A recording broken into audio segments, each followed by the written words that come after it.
Oh, ba ba ba ba, wow, wow, wow, wow, wow, wow, bum, bum, bum, bum.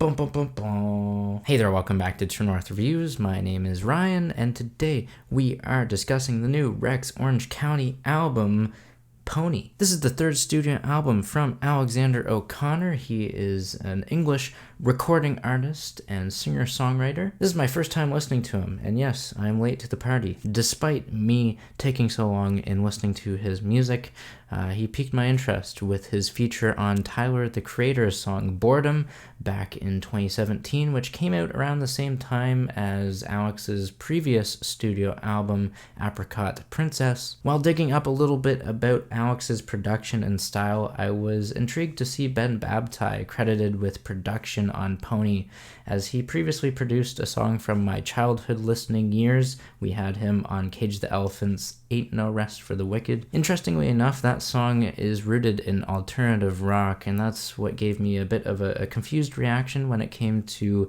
the chamber and indie pop aesthetic of Pony. Not because Rex Orange County isn't capable of writing and performing indie pop, it's because of the producer and what he was known for previously. I honestly didn't think that Ben's skills would transfer, even if it was a minor transition from analogous genres of alternative rock to indie pop. That's when Ben proved me wrong with his versatile production style, and it's his warm and colorful tones that allow Rex Orange County the space to deliver his soaring vocals. Diving into the tracks, this album starts off on a very strong note with 10 out of 10, and no, this album isn't a 10 out of 10. I'll put that out there.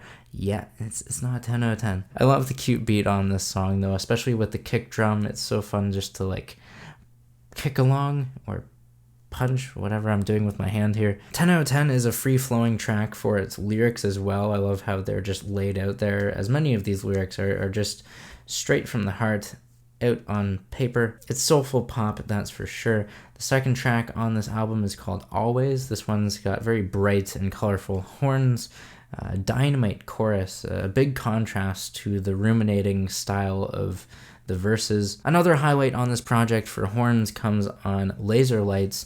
We get more of that jazz style instrumentation as we have muted horns. The lyrics certainly shine on this album as well, with a track like Face to Face, which begins and ends with very gorgeous vocal harmonies. Hypnotic bass lines are found on this track as well.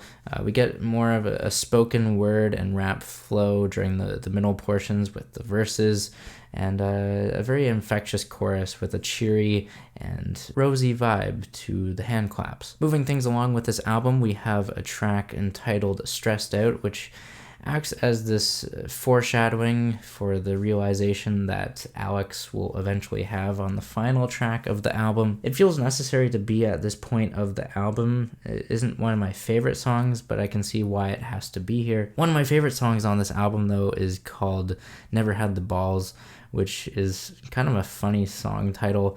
It's a little tongue-in-cheek, but I do really love this cut for its pulsating bass juxtaposed to the chirps of birds in nature. It's an urgent song. I love the ring to the ride cymbal on the drums.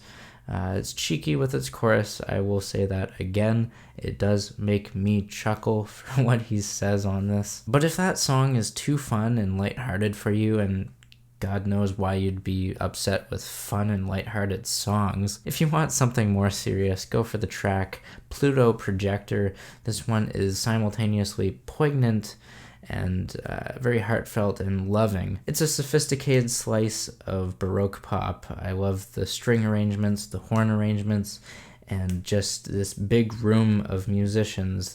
That's what it sounds like to me. Certainly the larger arrangements and compositions on this album go over very nicely. We also have smaller arrangements on this album that come to mind too. I think of the song Every Way.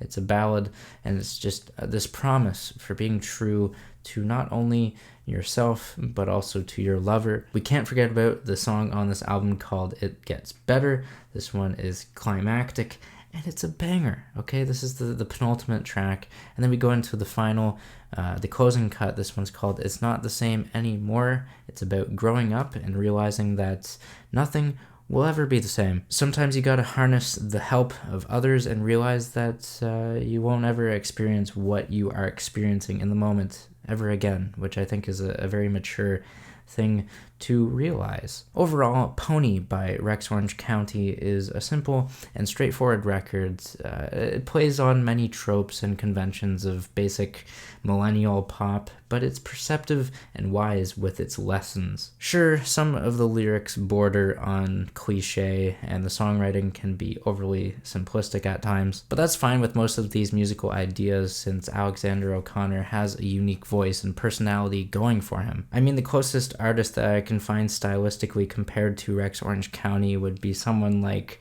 Jason Mraz, without nearly as many corny lyrics, of course. But with Rex Orange County, he has blue-eyed soul to him. He has that white guy hip-hop flow and the love songs to boot. But right now, I'm confident to say that Rex Orange County came out with a solid indie pop record, a solid indie pop release for 2019. I am feeling an 8 out of 10. There's the review of Pony. Make sure you sound off down below in the comments. Let me know what you think of this music. Whatever your opinion is, I'd love to hear it. If it's the same as mine, if it's different, it's all about the conversation. Leave a like if you liked today's video. Subscribe if you're new in town. Thanks for watching. I'll catch you next time, and have a rockin' day.